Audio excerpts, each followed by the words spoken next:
Si chiama Le Città, è la nuova civica nata in vista delle prossime elezioni comunali 2020. Civica che in sostanza si dice contraria alla separazione tra Mestre e Venezia, come anticipa l'ex assessore della Giunta Orsoni, con un lungo curriculum alle spalle, Antonio Paruzzolo. Questa civica è una civica inclusiva, è una civica che unisce e non divide.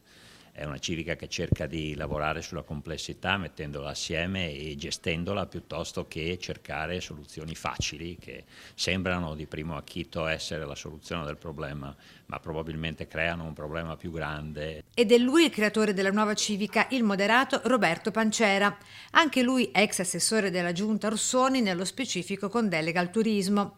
In appoggio a Brugnaro è la sinistra del centrodestra Fucina di Nuove Idee, dice. Recentemente il sindaco Brugnaro ha fatto una scelta relativamente al commercio delle aree del centro di Venezia, Rialto e San Marco. Questa metodologia amministrativa deve essere ampliata e sviluppata un po' per tutte le città.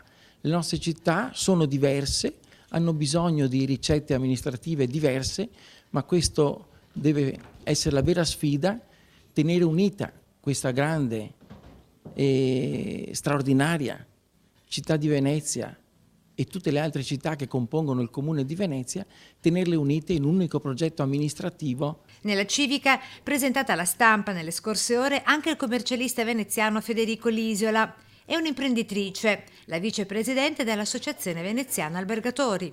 Il turismo è sempre più in via di sviluppo, ecco che serve un piano per regolare i flussi, servono strategie e decentralizzazione anche degli eventi, quindi il mio supporto sarà per la maggior parte su questo evento. Che io poi sia una donna, insomma, una marcia in più.